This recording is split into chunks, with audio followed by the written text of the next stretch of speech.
The Lord be with you. Not too long ago, I drove a church member to a doctor's appointment in Charlotte, North Carolina. My GPS was on, it was talking to me. Don't you just love talking cars? I was getting street by street directions and we were on our way home. We reached a place where, unfortunately, two roads were close together, and I managed to take the wrong road. As a result, this church member and I traveled down a road that was under construction that had railroad tracks running right down the middle of it. The construction crew was not very happy with me.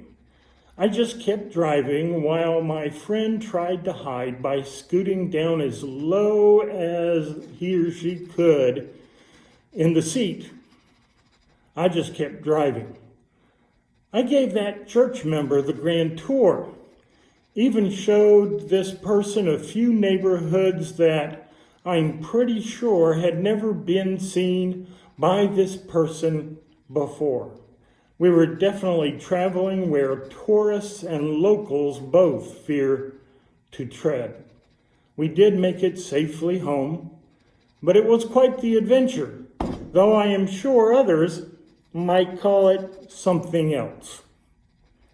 Finishing well doesn't happen by accident. This week I read about a man named John the Penguin Bingham. Most serious marathoners would recognize the name. But since I am not a runner, I had never heard of him before. Not only is he a runner, but he is also someone who knows how to motivate and inspire others to run. What is his secret? His answer to that question is, as I stand at the starting line, I know that somewhere out there is a finish line. I wasn't worried when this church member and I got lost.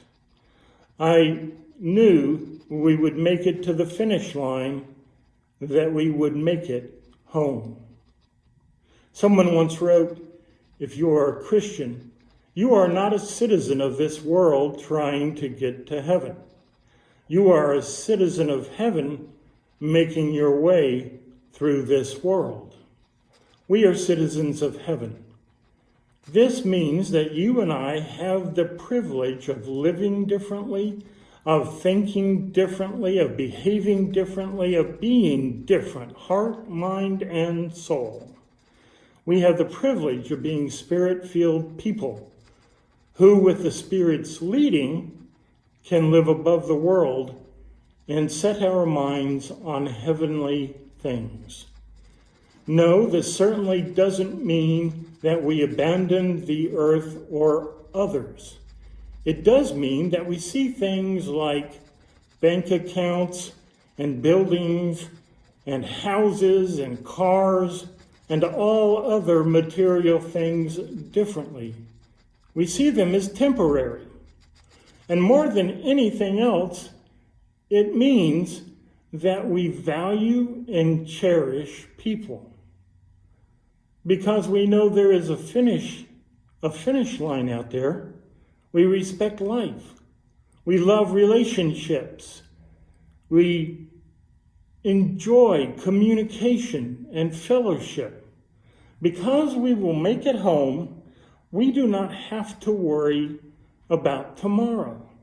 Because we know we will make it home, we do not have to grieve as others do.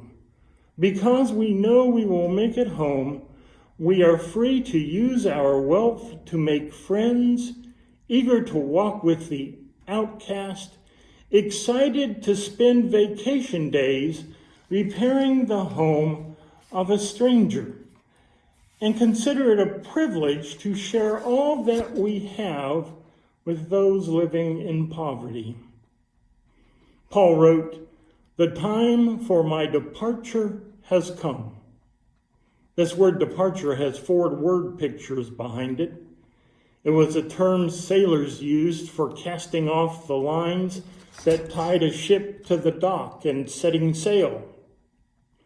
It was also a military term when soldiers broke camp and moved on.